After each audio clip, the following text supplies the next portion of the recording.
Ronaldo's 23-month prison sentence. Soccer superstar Cristiano Ronaldo surrounded as he arrived in court to plead guilty. A footballer with 75 years in jail, and the one who met Osama Bin Laden, not once but multiple times. They described their encounters with Osama Bin Laden in 1997.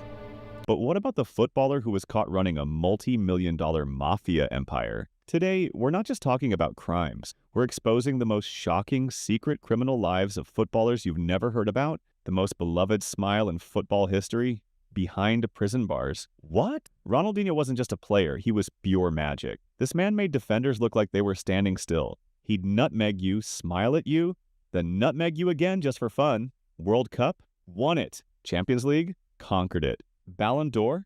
Claimed it. He had everything. Fame, fortune, fans worshiping him like a god. But here's where it gets insane. March 2020. The world is already going crazy with COVID, and then this bombshell dropped. Ronaldinho is in jail. Not house arrest. Not a luxury detention center. Actual prison. The charge? Hold on to your seats. Fake passports. I know what you're thinking. Why would a millionaire superstar need fake documents? That's exactly what the entire world was asking. This man could buy a private jet with his pocket change, and he's using fake passports? But wait, it gets weirder. The passports had his real name on, just the country was different. It's like robbing a bank and leaving your business card. The Paraguayan authorities weren't laughing, though. They threw him in maximum security prison. Now picture this. The man who danced with the ball at the Bernabeu is now sharing a cell block with murderers and drug lords. But here's the twist that nobody saw coming. Ronaldinho turned that prison into his personal stadium. Videos started leaking. There he was, playing futsal with inmates. That famous smile still on his face. The prisoners were going crazy. They had a world champion in their jail. Then came the most bizarre moment of all, a prison football tournament. The prize? A roasted pig. And guess who won it? Of course he did. Even behind bars, Ronaldinho was still the king. 32 days. That's how long football royalty spent in a Paraguayan jail. When he finally got moved to house arrest in a luxury hotel, the world breathed a sigh of relief. But the damage was done. One of football's greatest legends had a mugshot. But this next story will make your blood run cold. Imagine going from scoring goals to planning mass murder. That's exactly what happened with Nizar Trabelsi. This wasn't just any footballer. This was a professional who played in Germany, who had fans who signed autographs. But behind that athletic exterior was a monster waiting to emerge. 2003. A former professional soccer player from Tunisia accused of conspiring with Osama Bin Laden on a terror attack found. Belgian authorities uncover a plot so terrifying it sounds like fiction. Trabelsi wasn't just involved in terrorism. He was planning to blow up a military base. This is the same man who used to celebrate goals with teammates. But here's where it gets darker. The FBI drops a bombshell. Trabelsi didn't just know about Al-Qaeda. He had meetings with Osama bin Laden multiple times in Afghanistan. Prosecutors accused Nizar Trabelsi of working with the Al-Qaeda leader to carry out a suicide bomb attack on Americans in Europe 2 decades ago. This footballer was volunteering to be a suicide bomber. 10 years in Belgian prison. You'd think that's where the story ends, right? Wrong! 2013. He's extradited to the United States. Another decade in solitary confinement, 20 years total behind bars. But then comes the twist nobody expected. July 2023, a federal jury finds him not guilty of the U.S. charges. After 20 years, he's cleared, but he's still not free. He's trapped in legal limbo while governments fight over what to do with him. Omar El Gato Ortiz was living the dream. The Mexican goalkeeper earned his nickname for his cat-like reflexes and acrobatic saves. He played for Mexico's biggest clubs, earned a national team cap, and had stadiums chanting his name. Kids wore his jersey. Cameras followed his every move. But in 2010, the dream shattered. Ortiz tested positive for steroids and received a 2-year ban from football. No games, no income, no adoration, just silence where cheers used to be. The ban exposed what fame had hidden, a severe cocaine addiction that now spiraled out of control. Ortiz went from hero to zero, desperately trying to maintain a lifestyle he could no longer afford. That's when the cartel made their move. They didn't want him as muscle or a dealer. They wanted something far more valuable, his connections. Ortiz became their scout. He'd show up at exclusive parties, charity galas, and private clubs, places where his famous face still opened doors. He'd chat, laugh, take photos with fans. But he was hunting, identifying wealthy businessmen, socialites, anyone worth a hefty ransom. Once he picked a target, the cartel would strike. The kidnappings were brutal and efficient. Victims included prominent figures like the husband of pop star Gloria Trevi. Ransoms reached hundreds of thousands of dollars. For years, Ortiz played this double life. By day, signing autographs and posing for selfies. By night, marking victims for terror. But in 2012, Mexican authorities arrested 2 cartel members who cracked under interrogation. They named names, including the fallen goalkeeper. The nation couldn't believe it. Their former hero was a kidnapper.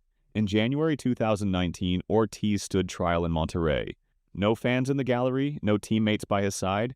He was convicted of at least 3 kidnappings, though authorities suspected many more. The sentence, 75 years in prison. From saving goals to destroying lives, from national hero to national disgrace, El Gato had used up all 9 lives, and there would be no comeback.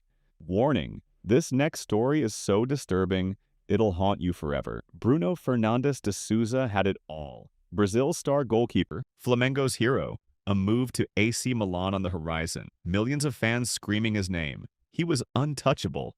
But behind those gloves that saved countless goals was a man capable of unspeakable evil, Elisa Samudio. Remember that name. She was a model, the mother of his child, and she made one mistake. She asked for child support. That simple request signed her death warrant. June 2010. Elisa disappears. At first, people thought maybe she ran away. Maybe it was a misunderstanding. But then the truth emerged, and it was worse than anyone's darkest nightmare. Bruno didn't just kill her. Oh no, that would be too simple for this monster. According to prosecutors, he had her tortured, strangled. But the most horrifying part?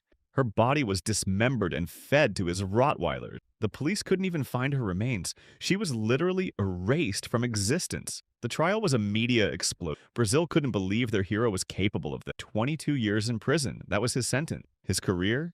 Destroyed. His legacy? Forever stained with blood. But here's the sickest twist of all. After just 7 years, he was released.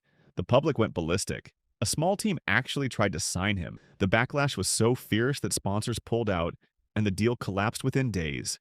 Even murderers couldn't escape the court of public opinion. He was sent back to prison, but the fact he was even released shows how twisted this story really is. Now, not every story ends in tragedy, but this one shows even legends can be idiot. 2005. Young Cristiano Ronaldo, Manchester United's rising star, future GOAT of football. He's got the skills, the looks, the swagger, but apparently he also had a lead foot. Caught 60 miles per hour in a 40 zone in his Porsche Cayenne. Now, we've all been there, right? But what Ronaldo did next was pure arrogance. Court date arrives. Where's Cristiano? Not there. No lawyer, no representative, nothing. The judge was furious. She literally said the system has been manipulated. This wasn't just disrespect. This was Ronaldo basically saying, I'm too important for your little court. The audacity. The verdict? Guilty. But here's where being rich pays off. £1,000 fine and 6 points on his license. For a man making millions, that's like you or me paying for a coffee. But the real story here? Even at 20 years old, Ronaldo thought he was untouchable. The same attitude that made him great also made him think laws didn't apply to him. Next is this story. Proves you can't outrun your past no matter how fast you are on the pitch. Gavin Grant, talented striker playing for Millwall and Wycombe. But he came from Stonebridge Park Estate in London, a place where the law of the jungle ruled, where revenge wasn't optional. It was mandatory. 2004. Grant's best friend Romain gets robbed. The word on the street? Leon Labastide did it. In the real world, you call the police. In Stonebridge, you handle it yourself. What happened next was pure brutality. Grant and 2 accomplices found Leon outside his mother's house. They didn't just shoot him. They shot him 6 times. This wasn't murder. This was an execution. But here's the crazy part. Grant thought he got away with it. He kept playing football, scoring goals, living his life like he didn't have blood on his hands. Years passed. Grant probably thought he was safe. But karma has a long memory. 2010. New witnesses emerge. The case is reopened. Suddenly, the striker who thought he escaped justice is in handcuffs. The verdict? Guilty. 25 years minimum. From football pitch to prison cell. His story is proof that you can run from your past, but you can't hide forever. These stories aren't just about football. They're about how quickly heroes become villains, how fame can hide monsters, and how even innocence can't save you from a world that's already made up its mind. The beautiful game? Sometimes it's anything but beautiful.